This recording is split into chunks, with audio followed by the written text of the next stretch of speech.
주님의 이름으로 문안드립니다. 한 주간 필리핀에서 좀 많이 바쁜 그런 일정들을 보냈습니다. 감사하게 우리 필리핀의 현지의 많은 목회자들, 그리고 또 우리 한인 선교사님들이 정말 주님의 은혜로 활발하게 일어나서 사역을 하고 있음을 보게 됐습니다. 인상이 남는 몇 가지가 있는데, 그 중에 한 선교사님의 고백이 좀 많이 좀 울림이 됐습니다. 선교사가 된 지가 40년 가까이 되셨다고 하시고, 필리핀의 선교사님으로 한 30년 이상 사역을 하셨고, 필리핀에만 해도 교회를 30몇 개 이상 지으셨던 그런 귀한 분입니다. 그러면서 이분이 나는 필리핀에서 죽을 거다. 나는 필리핀에서 선교사로 죽을 거다. 이렇게 뭉클한 고백을 이제 하셨습니다. 그러면서 하시는 말씀이, 그렇게 인생을 바쳐서 선교사로 수십 년, 특별히 필리핀에서만 30년 이상 살아왔는데, 나는 분명히 예수 그리스도를 알고 전한다고 생각했지만, 이렇게 정확하게 그리스도의 의미를 난 사실 알지 못했다. 이것이 나는 너무 충격이 되고 이것이 너무 중요하다는 걸 알았다. 라고 얘기하시면서 이 복음의 충격받음을 그대로 이렇게 옮겨내는 그런 모습을 보면서 굉장히 제가 참 많이 도전이 되었고요. 이번에 이제 월화 현지 목회자들 대상으로 사경행을 하고 또 그 마닐라에서 하고, 그 다음에 수목은 마닐라에서 한 1시간 반 정도 떨어져 있는 앙헬레스라고 하는 클락 공항과 가까운 앙헬레스에서 또 사역을 하고, 그리고 이제 금요일은 우리 한인 선교사님들이 준비를 해서 현지 목회자들 초청해서 하는 사경회였어요. 한인 선교사님들이 한 6분 정도가 강사가 되셨습니다. 지난번에 저희가 와서 메시지를 했을 때, 그 선교사님들 대상으로 메시지를 했을 때 깊이 받으셨던 분들이 그동안 준비하셔서 이번에 한 사경회였는데요. 그 중에 참석 대상자들이, 현지 목회자들이, 필리핀 목회자들이 300명 정도 왔습니다. 근데 그 300명 중에 250명을 선교사님 한 분이 초청을 하셨어요. 이분이 이정현이라고 하는 선교사님이십니다. 이정현 목사님께서는 사정이 여튼 좀 많으신 분이세요. 거두절미하고 눈이 안 보이십니다. 연세가 거의 70 가까이 되신 것 같습니다. 60대 후반 70 가까이 되셨다고 이제 보여지는데요. 눈이 보이시지 않아요. 1급 장애이십니다. 그런데 이분이 이렇게 자기를 도와주는, 그러니까 길을 갈 때나 도와주는 그런 사람들하고 해서 정말로 이렇게 사역을 뜨겁게 해오셨다가 얼마 전에, 한 1, 2년 전에 성경의 복음을 제대로 만나셔서, 그래, 이게 필리핀을 살릴 수 있겠다고 이렇게 가슴에 부딪혀 와서 교재를 거의 달달 외우고 계시더라고요. 교재 안에 있는, 성경의 복음 교재 안에 있는 성경 구절을 다 외우고 계세요. 그래서 이번에 강의한 걸 제가 처음 봤거든요. 12강을 강의한 걸 제가 봤는데, 그러니까 볼 수가 없으니까, 교재조차 볼 수가 없으니까 그냥 이제 12강을 풀어냈는데, 본인 외운 구절로 또 본인의 중심으로 이렇게 풀어내십니다.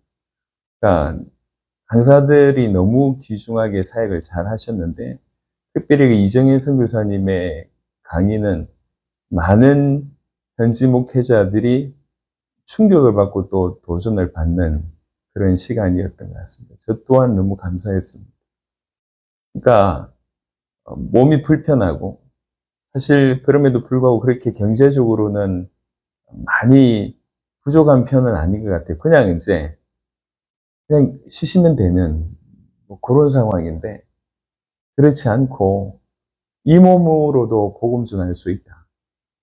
그래서 필리핀 현지 목회자들 중에도 어려운 곳, 이 힘든 곳, 이런 곳 찾아가가지고 복음 전하고, 뿐만 아니라 본인처럼 장애 가진 분들 또 모아서 그들하고 또 사역을 하고. 그러니까 이제 그러다가 합력해서 필리핀 복음을 할 수 있겠다고 믿어지니까 더 이렇게 동기부여를 하고 도전을 해서 이제 이런 세미나를 참석하고 본인 또한 강의를 한 것 같습니다. 얼마나 참 은혜가 되는지 모르겠습니다. 그래서 사실 사역 때문에 오늘도 지금 굉장히 피곤한 상태인데 눈을 보시면 아실 겁니다. 피곤하지만 너무 은혜가 됩니다. 하나님이 부족함에도 불구하고 복음 자체가 능력이 있어서 이렇게 행하시는구나. 시행착오 한 것밖에 없고 지금도 시행착오 중에 있는데 그럼에도 불구하고 우리에게 있는 복음과 우리 입술과 우리 삶을 통해서 전달된 복음이 이렇게 전 세계를 살리고 있구나. 수십 년 선교하신 분이 내가 이제야 복음을 정확하게 알았다라고 고백하는 건 참 쉬운 일이 아닙니다. 그분이 복음을 몰랐는가? 그렇진 않거든요. 그러니까 너무나 선명하게 복음이 주어졌다, 이렇게 확인되어졌다는 그런 의미겠죠. 여하튼 이런 간증들이 사실 지난 한 주간에도 너무 많습니다. 그러니까 간증을 다 할 수 없기 때문에 잠시만 한 두 가지 정도만 여러분하고 말씀을 나누었습니다. 여러분, 우리에게 복음이 주어졌다는 것, 복음을 섬길 수 있는 성도와 교회가 되어졌다고 하는 것이 얼마나 은혜인지 다시 한번 깨닫는 그런 시간이 되었으면 좋겠습니다. 자, 오늘 우리 마태복음 22장을 보겠습니다. 마태복음 22장 41절부터 46절입니다. 너희는 그리스도에 대하여 어떻게 생각하느냐, 요 제목인데요.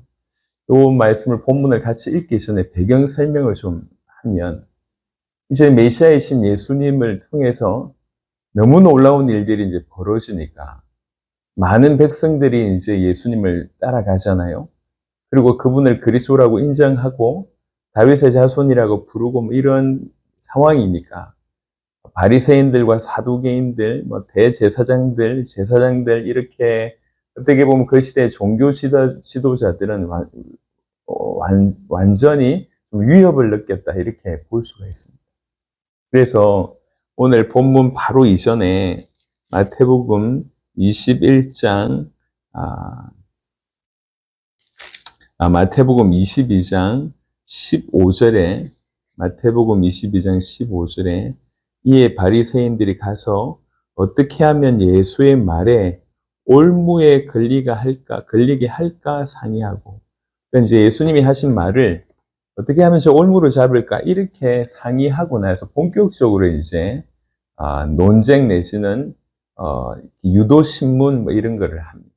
이게 첫 번째가 뭐냐면, 가이사한테 세금 내는 게 맞냐, 가이사한테 세금 내야 되냐, 이렇게 질문을 합니다.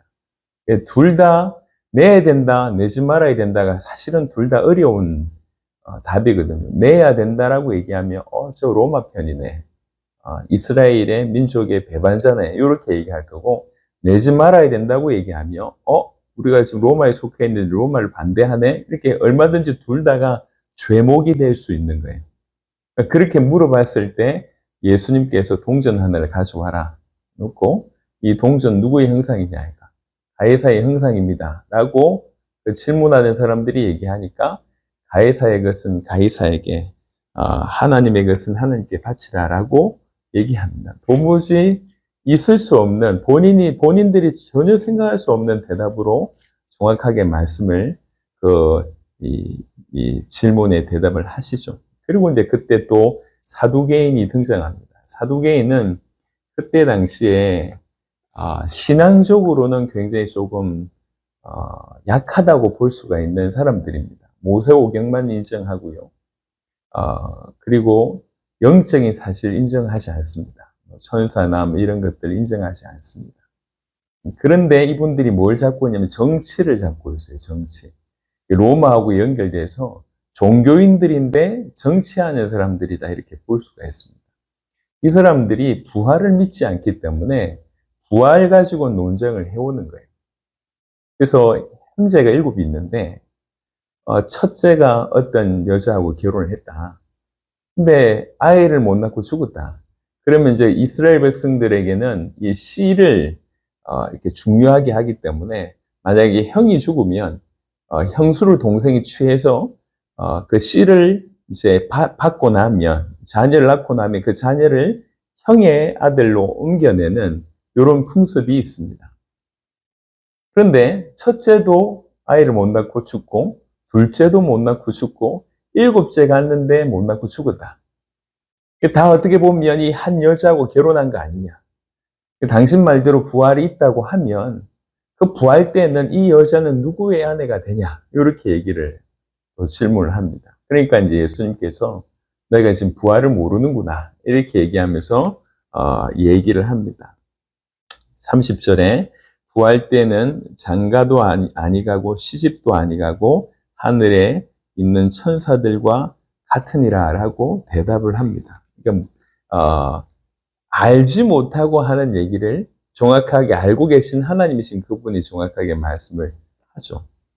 이게 계속 올무를 잡을까 해서 질문을 하는데 그 질문에 너무 기가 막히게 대답을 하십니다. 그리고 또 사도개인들이 이제 참패를 당했잖아요.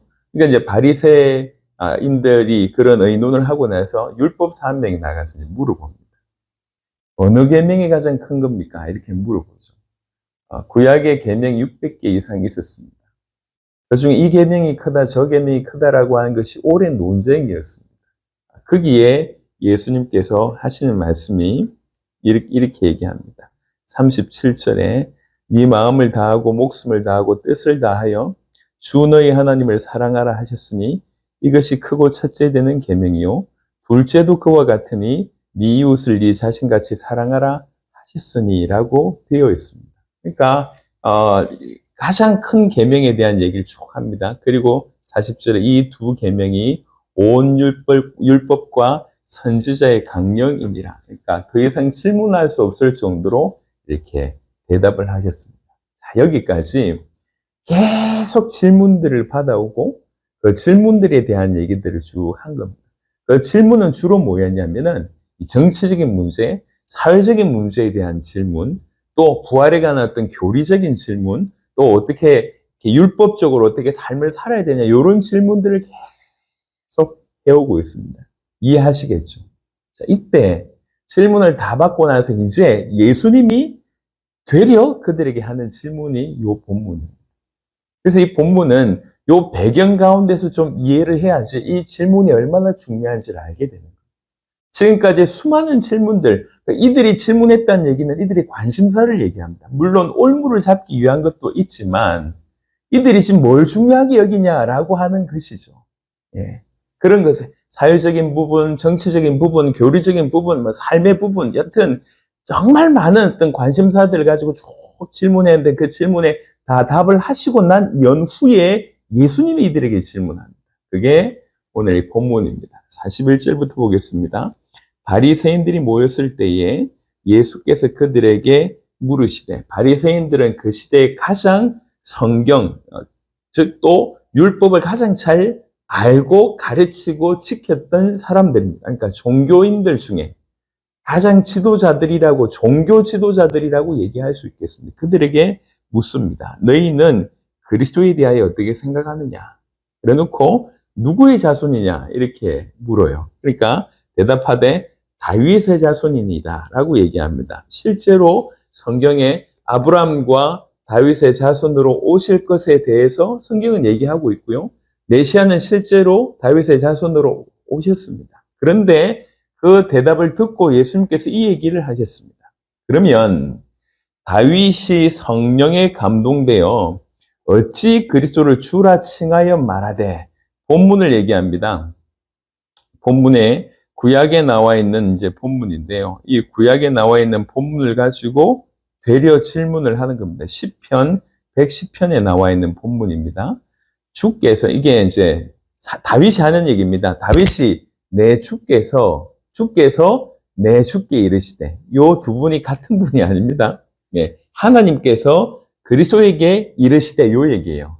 주께서 내 주에게 이르시되 내가 네 원수를 네 발 아래에 둘 때까지 내 우편에 앉으라 하셨도다. 무슨 말이냐면 하나님께서 아버지 하나님께서 그리스도에게 이르시되 아버지 하나님께서 내가 그리스도의 너의 원수를 네 발 아래에 둘 때까지 내 우편에 앉아 있으라 하셨도다. 지금 다윗이 뭔가를 보고 있는 거예요. 뭘 보고 있냐면 아버지와 아들의 대화를 보고 있는 거예요. 아버지 되시는 하나님께서 아들 되시는 그리스도에게 하는 얘기입니다. 하는 얘기가 뭐냐면 내가 네 원수를 네 발등에 이제 둘 때까지 너 내 옆에 앉아 있어. 이렇게 얘기한 거를 다윗이 이렇게 본 거예요. 그걸 썼다는 얘기예요. 그러면서 이 본문을 가지고 얘기합니다. 예수님께서. 봐라. 다윗이 그리스도를 주라고 하지 않았냐? 이렇게 물어봅니다. 다윗이 그리스도를 주라 칭하였은즉 어찌 그의 자손이 되겠냐? 이렇게 물어봅니다. 예. 사람들은 지금 그리스도이신 예수님에게 정치에 관해서, 지금 사회 문제에 관해서, 또 중요한 이슈에 관한, 세금 논쟁에 관한 이슈에 관한 얘기, 그리고 어떤 부활의 교리에 관한 얘기, 삶에 대한 얘기, 이런 다양한 이슈 가지고 공격을 좋게 하는데 그걸 다 받아주십니다. 그래놓고 가장 중요한 질문을 그들에게 던집니다. 그 질문은 그리스도에 관한 질문이었습니다. 너희는 그리스도를 어떻게 생각하느냐? 너희는 그리스도에 대하여 어떻게 생각하느냐? 이렇게 물어봅니다.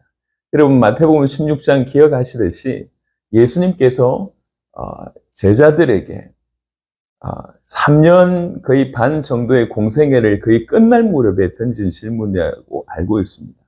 그 제자들에게 하시는 질문이 사람들이 인자를 누구로 하느냐 이렇게 물어봅니다. 그러고 나서 사람들이 대답을 다 듣고 또 물어봅니다. 그럼 너희는 나를 누구라고 하느냐? 여러분, 제가 이제 최근에도 자주 얘기하고 여러분에게도 말씀을 좀 드렸지만 이 질문은 초신자한테 하는 질문이 아니었습니다. 그리고 이제 기적 한번 경험하고 좋은 말씀 한번 듣고 좀 괜찮은 분인데 이 정도의 어떤 잠시 맛을 본 자들에게 하는 질문이 아니었어요. 어떻게 보면 창세 이래로 지금까지 가장 그리스도를 잘 경험했고 잘 깨달았고 잘 누렸던 사람입니다. 심지어 가족보다도. 예수님의 공생애를 시작하기 전에 가족들은 예수님하고 같이 있었지만 예수님의 본 모습을 잘 몰랐습니다. 어머니 대신 마리아는 좀 기억할지 모르겠지만 마리아도 3년 공생애를 같이 지나지 않았거든요. 그러면 예수님의 사역, 예수님의 말씀, 예수님의 성품, 예수님의 그 모든 것에 대해서 가장 잘 아는 사람들은 제자들입니다. 이 제자들은 그 예수님 때문에 자기의 삶을 온전히 드렸던 사람이에요. 베드로는 이미 결혼을 했어요. 아내가 있었던 사람입니다. 그럼에도 불구하고 아내를 두고 예수님을 쫓아다녔던 인물입니다. 제자들이 다 그랬어요. 자기 인생 전체를 오롯이 드렸던 사람입니다. 예수를 가장 잘 아는 사람입니다. 가장 잘 알고 가장 많이 경험했고 가장 많은 것을 봤던 사람입니다. 어떻게 보면 지구상의 최고의 예수님에 관해서는 최고의 지식에 이른 자들, 그 지식도 그노시스뿐만 아니라 오이다로 머리로 알고 그 다음에 삶으로 알고 있는 그 상태에 있는 그들에게 하는 얘기입니다. 내가 누구냐 이렇게 질문합니다. 여러분 이 질문을 조금 생각해 보면 섬뜩한 얘기예요. 주님은 네가 나를 위해서 얼마나 뭔가를 많이 했냐고 묻지 않으십니다. 그런 질문을 하지 않으십니다. 내가 누구냐, 너에게 있어서 내가 누구냐 그 질문을 하십니다. 사도들에게 그렇게 질문하셨던 주님이 오늘은 바리새인들, 본격적으로 본인을 비난한 그 바리새인들에게 하시는 질문입니다. 너희가 지금 나에게 바리사에게 바치는 세금에 관해서 물었고 율법의 어떤 강령 중에 제일 큰 게 뭐냐고 물었고 부활에 관해서 물었다. 부활 시에 무슨 일이 벌어지냐. 사실 부활을 알고 싶어서 물은 게 아니라 부활을 부인하기 위해서 물은 것이 아니냐. 너희는 그런 질문들을 했다. 근데 나는 이 질문을 너에게 하고 싶다라고 하는 그리스도에 대하여 어떻게 생각하느냐? 이 질문은 사도들에게도 중요하고, 그리고 모든 사람들에게도 중요하고, 심지어 핍박자에게도 중요하다고 하는 것을 여실하게 알 수 있는 대목입니다. 여러분, 그리스도에 대하여 어떻게 생각하십니까? 예. 지식적으로 아는 부분들이 분명히 있어야 됩니다. 알아야지 올바로 믿을 거 아닙니까? 그리스도에 대해서 어떻게 생각합니까? 여러분, 이미 우리 복음 가득한 교회 성도들, 그리고 이제 이 메시지를 계속 듣는 분들은 그리스도에 대한 충분한 이해가 있는 줄로 알지만 다시 말씀드립니다. 여러분, 그리스도는 우리 주님이 우리를 구원할 수 있는, 구원하기 위한 유일한 길이었습니다. 유일한 해결책입니다. 유일한 답입니다.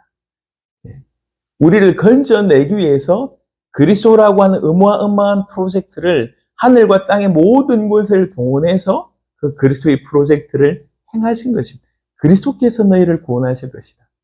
그리고 이름을 귀하게 여기신 하나님께서 그리스도라고 하는 그 직분의 명을 그리스도라고 하는 것을 지었단 말이에요. 우리나라를 지금 통치하는 사람, 통치라고 하는 표현이 좀 그렇지만 통치권자가 대통령이잖아요. 이 대통령이라고 하는 그 직분의 명이 아주 많은 것들을 포함하고 있지 않습니까? 마찬가지입니다. 우리를 구원할 자의 직분의 그 명을 그리스도라고 지었다고 하는 것은 그 안에 모든 것이 다 들어있다는 얘기입니다. 그분이 무슨 일을 할 것이며 어떤 역할을 할 것인지 다 들어있습니다. 그리스도는 기름 부음 받은 자라고 하는 뜻입니다. 그리스도는 기름 부음 받은 자라고 하는 뜻인데 그 의미는 참된 왕, 참 제사장, 참 선지자의 의미가 있습니다. 왜 그렇습니까? 그리스도는 인간을 구원하기 위해서 오셨습니다. 그러니까 구원하시는 어떤 역할로 참 제사장, 참 선지자, 참된 왕의 역할이 있다고 이해할 수가 있겠습니다. 그래서 성경을 조금이라도 보신 분들은 아시겠지만 구약에는 이 세 직분자들에 대한 얘기라고 해도 과언이 아닙니다. 구약의 말미에는 거의 대부분 선지서입니다. 선지서의 주된 인물들은 선지자들입니다. 구약의 중간 부분은 역사서입니다. 역사서의 주된 인물은, 주된 직분은 왕입니다. 구약의 앞부분 모세오경인데 모세오경은 주로 제사장과 제사에 관한 얘기라고 해도 과언이 아닙니다. 아론 자손 이후에 아론이라고 하는 국가적인 제사장이 나서 그 이후에 레위기부터 시작해서 제사의 어떤 제사장의 얘기가 나오지만 사실 그 이전부터 아브라함이나 이삭이나 야곱이나 요셉 이런 족장들이 가는 곳마다 제사 지냈음을 보게 되고요. 무엇보다도 출애굽 사건 당시에 각 가정별로 어린 양의 피를 들여 잡았던, 어린 양을 잡아서 피를 뿌렸던, 어떻게 보면 피제사를 의미한다고 볼 수가 있는데 그것에 가장들이 다 그런 역할들을 한 거죠. 계속 제사와 제사장에 관한 얘기가 모세오경에 들어 있습니다. 그렇게 보면 성경 전체는 다양한 직업분들이 나타나지만 이 세 직분자들의 유독 이 세 직분자들이 드러난단 말이죠. 왜 그렇습니까? 메시아는 우리를 구원하기 위해서 오셨습니다. 지금 그리스도에 대하여 어떻게 생각하느냐라고 하는 질문에 일반적인 얘기를 여러분 풀어드립니다. 왜 그러냐면 죄송하지만 아까 그 선교사님 같은 케이스처럼 수십 년을 선교까지 했다고 하면 자기 인생 전체를 드린 거잖아요. 여러분 장기 선교사로 지낸다고 하는 것은 뭐라고 설명할 수 있을까요? 제가 해본 적이 없어서 설명을 드릴 수는 없겠지만 그냥 옆에서 봐도 너무 존경스럽습니다. 너무 눈물 난 만큼 존경스럽습니다. 모든 가정을, 자녀들을 다 데리고 와서 선교 현장에서 수십 년을 선교를 하는데 대우받는 선교사님들 별로 없습니다. 거의 대부분 경제 문제에 심각하게 와 있습니다. 또 자녀들이 잘된 경우들이 있지만 또 그렇지 않은 경우들이 많아요.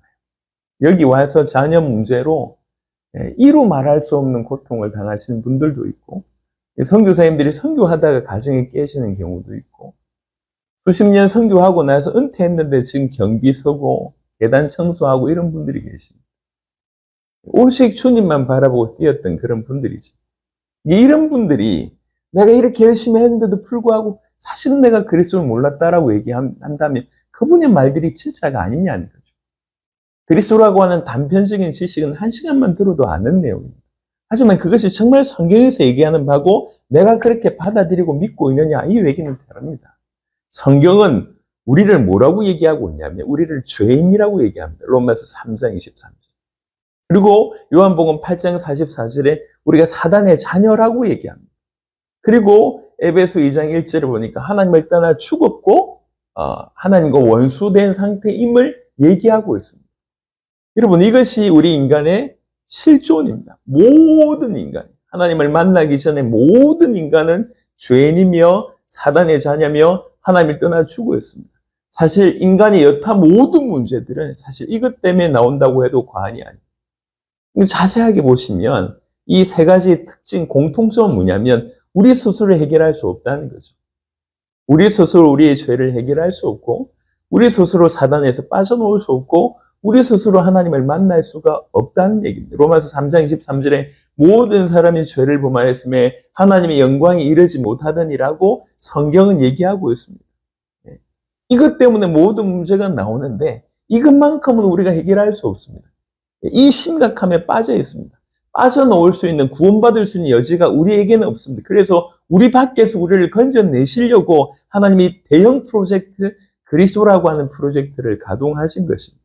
그리고 이제 그리스도를 이 땅에 보내셨던 것이죠. 그 그리스도만 우리를 여기서 건져낼 수가 있습니다. 그 그리스도 안에 세 직분의 역할이 있었다고 얘기합니다. 왕, 제사장, 선지자 역할이 왜 하필 세 직분이고 왜 하필 세 가지 문제일까요? 사실은 아까 얘기했듯이 그리스도가 그것 때문에 오셨기 때문에 그렇습니다. 우리 죄를 해결하려고 오셨습니다. 성경에 죄를 해결하는 그 직분자 역할은 제사장의 역할이었습니다. 그리고 또 우리가 하나님을 떠나 죽어 있기 때문에 하나님께서 하나님의 말씀을 주셔서 우리로 하여금 하나님을 만나고 하나님의 뜻을 행할 수 있도록 하게 하는 그 역할, 선지자의 역할이거든요. 왕의 역할은 통치하는 역할이고 또 한편으로는 올바로 보호하는 역할입니다.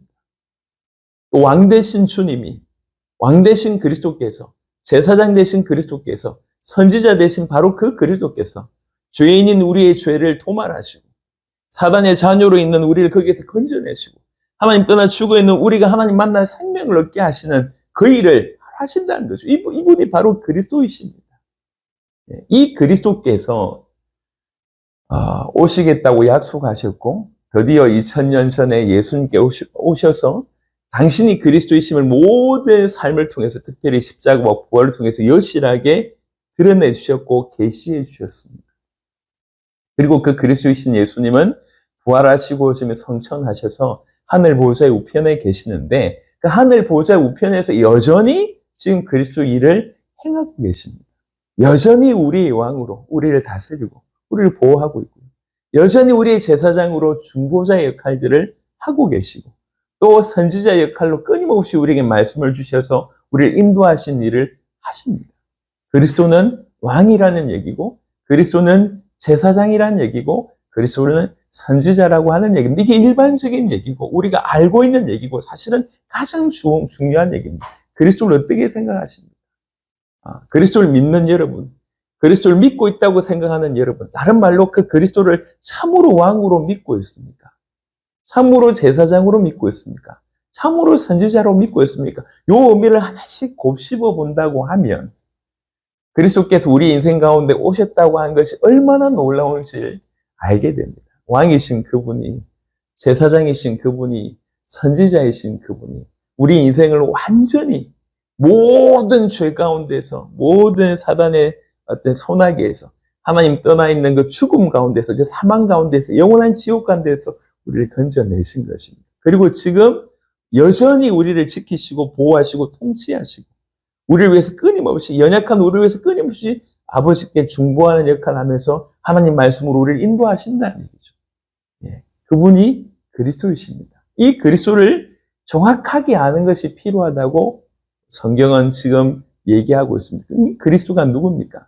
사실은 그리스도 이꼬르 구원자라고 이렇게 단순하게 얘기한다고 하면 정의할 수가 있는데 세상은 누가 우리를 구원할 수 있느냐라고 하는 것에 종교 전쟁이라고 얘기할 수 있습니다. 누가 구원자입니까?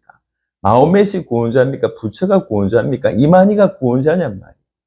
우리를 구원할 수 있는, 죄에서 우리를 구원할 수 있는 하나님을 떠나 죽어 있는 우리를 구원할 수 있는, 사단의 손아귀에서 우리를 구원할 수 있는 유일한 분은 그리스도이신 예수님밖에 없습니다.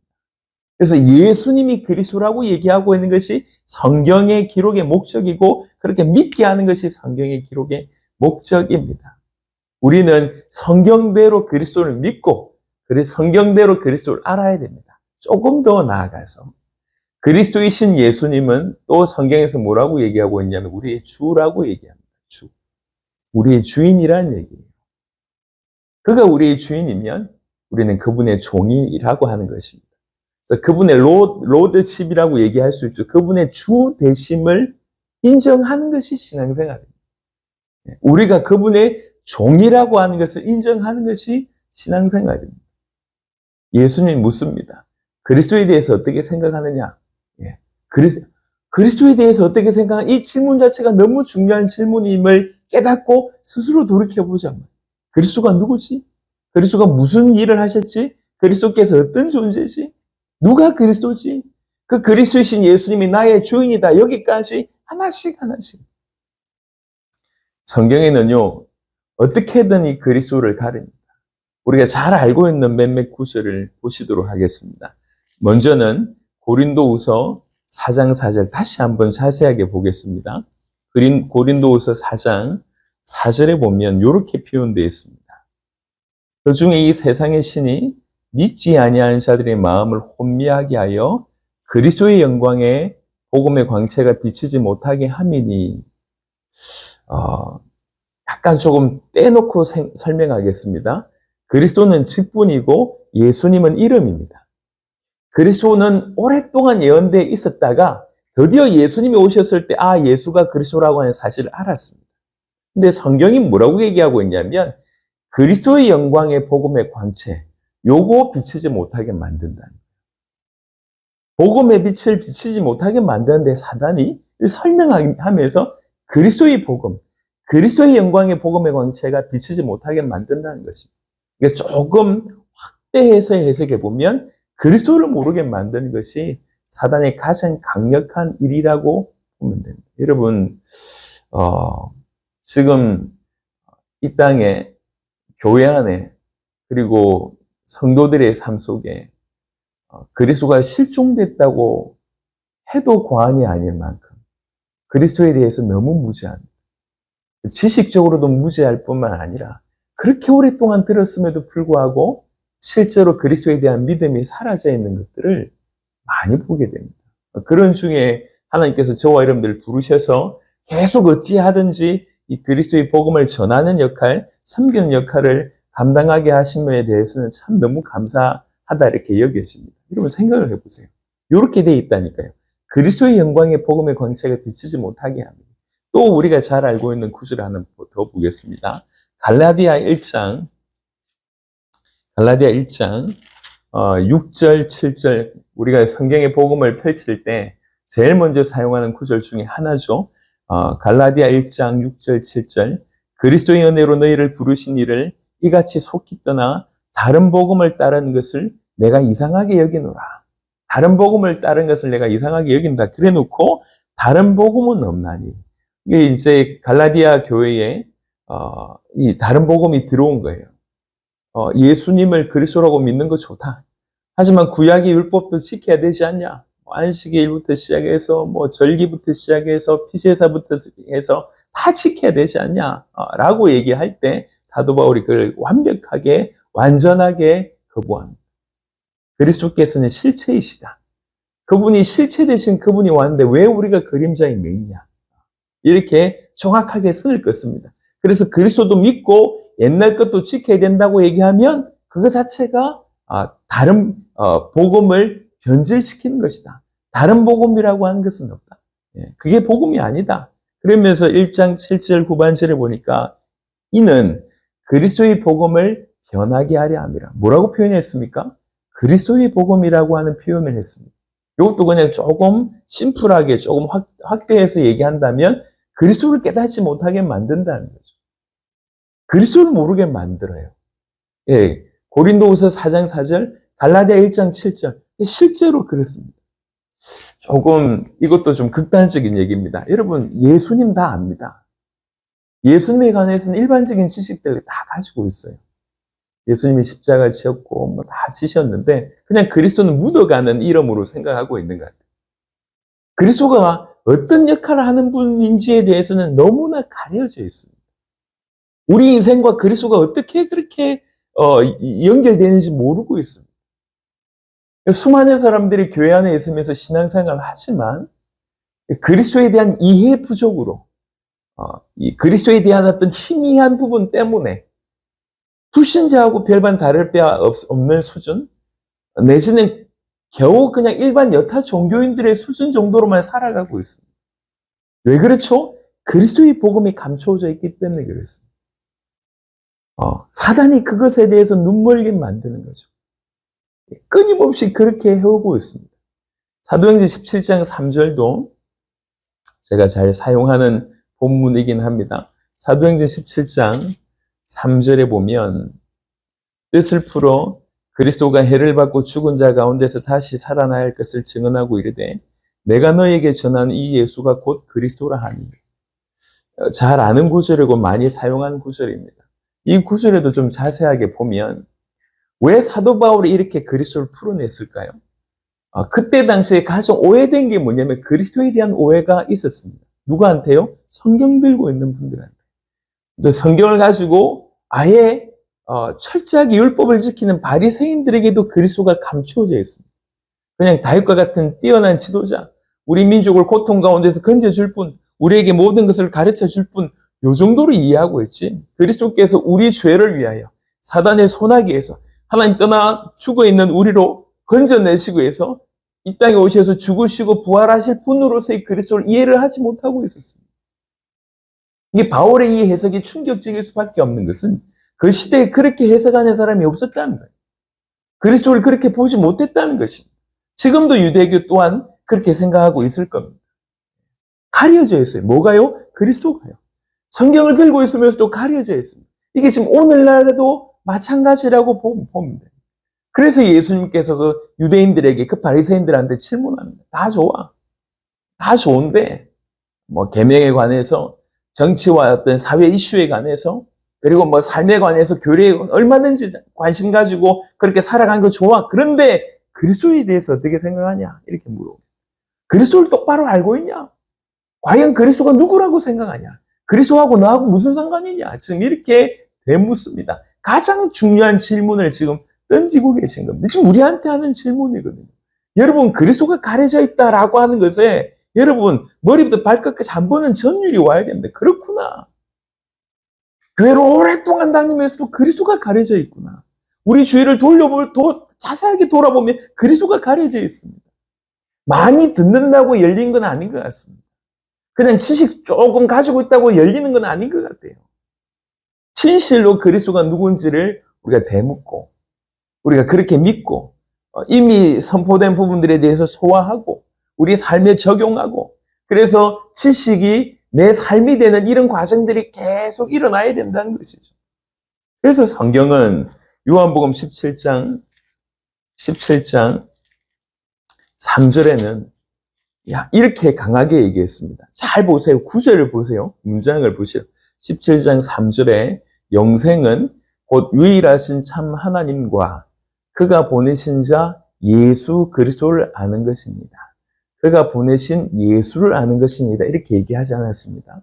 그가 보내신 자 예수 그리스도를 아는 것입니다. 예수 그리스도를 아는 것이 이만큼 중요합니다. 영생이 달려있는 문제예요. 그래서 아까도 말씀드렸지만 예수에 대한 지식은 저 불신자라도 다 가지고 있습니다. 예수님이 오셔가지고 병 고쳤고 뭐 삭개오 어떻게 했고 뭐 십자가 어떻게 지셨고 사흘 만에 부활하셨고 저 초등학생도 알고요. 정말 많은 사람들이 예수님의 일대기에 대해서는 그냥 위대한 성인 정도로 다 웬만큼 알고 있습니다. 그런데 어떻게 이렇게 철저하게 그리스도가 가려졌는지를 모르겠습니다. 그리스도가 도대체 어떤 역할을 하시는 분, 어떤 존재고 그 그리스도라고 하는 이름이 무엇이며 그 이름 뜻 안에 무엇이 들어있는지. 그래서 그리스도께서 우리 인생 가운데 임하게 된다면 무슨 일이 벌어지는지 이건 싹 가려져 있습니다. 한편으로는 이거 하는 것이 영생에 걸려있는 문제라고 얘기합니다. 뛰어난 바울은 뭐라고 표현했냐면 빌립보 유명한 말씀입니다. 3장 8절입니다. 빌립보 3장 8절입니다. 또한 모든 것을 해로 여김은 내 주 그리스도 예수를 아는 지식이 가장 고상하기 때문이다. 내 주 그리스도 예수를 아는 지식이 가장 고상합니다. 그리스도 예수를 아는 지식이 가장 고상합니다. 비교할 수 없습니다. 지금 우리는 요 얘기하고 있습니다. 오랫도록 그 교회를 다니면서도 그리스도 예수를 모르는 그 지식에 대해서 별로 감흥이 없거나 그게 얼마나 중요한지 모르고 있는 사람은 참 비참한 사람이고요. 교회 경험이 일천하더라도 이제 막 신앙생활을 했다 하더라도 이 그리스도 예수의 어떤 은혜를 잊고 그 그리스도 예수를 아는 지식이 너무 귀한 줄 알고 집중한다고 하면 어떤 것보다 여러분 지금 최고의 지식과 최고의 방향으로 가고 있습니다. 그리스도 예수를 아는 오늘 본문처럼 그리스도에 대해서 정확하게 알고 믿고 알아가는 이것이 너무 중요하다고 생각할 수 있습니다. 그리스도는 왕이며 제사장이며 선지자입니다. 우리에게 그렇습니다. 그리고 예수만이 그리스도이십니다. 이 그리스도이신 예수님은 우리의 주가 됩니다. 여러분, 이 그리스도이신 예수님만이 우리의 길이라고 성경은 얘기하고 있습니다. 시편 119편 105절에 하나님의 말씀이 우리 길이고 빛이라고 얘기하고 있지만 그 말씀에 실체되신 분이 그리스도이신 예수님 아니십니까? 그러니까 그리스도이신 예수님이 길이에요. 여러 갈래 길에서 이 길로 가야 됩니까? 저 길로 가야 됩니까? 얘기할 때 가장 안전하고 가장 차원 다른 길이 바로 그리스도 예수라고 여러분에게 말씀드릴 수가 있겠고, 중간에 많은 사람들이 이렇게 생을 마감하거나 인생을 포기하는 경우들이 주로 어떤 경우냐면 길이 없다고 여겨지기 때문에 그렇습니다. 본인이 볼 때 길이 없는 겁니다. 하지만 길 되신 분이 계십니다. 내가 곧 길이요라고 얘기하신 분이 계십니다. 예. 그리스도이신 예수님이 길이십니다. 그리스도를 어떻게 생각합니까? 그리스도이신 예수님은 우리 길이에요. 또 그리스도이신 예수님은 우리 답입니다. 모든 인생의 숙제의 답입니다. 많은 사람들은 그 답을 다른 데서 찾고 있습니다. 세상의 문화가 참 무서운 것 같아요. 그 배경에 어떤 사단이 수천 년의 어떤 엄청난 노하우를 가지고 사람들에게 불안감을 조성하고 죽기를 무서워해서 두려워 떨면서 죽지 않으려고 뭔가 강력한 것을 붙듭니다. 그것이 답이라고 생각합니다. 적지 않은 사람들이 그것을 돈이라고 생각합니다. 돈이 있으면 인생 끝이다 라고 생각합니다. 그게 답이다 이렇게 생각합니다. 또 어떤 사람은 지금 사실 우리나라의 정치를 볼 때마다 좀 아쉬운 게 너무 많지 않습니까?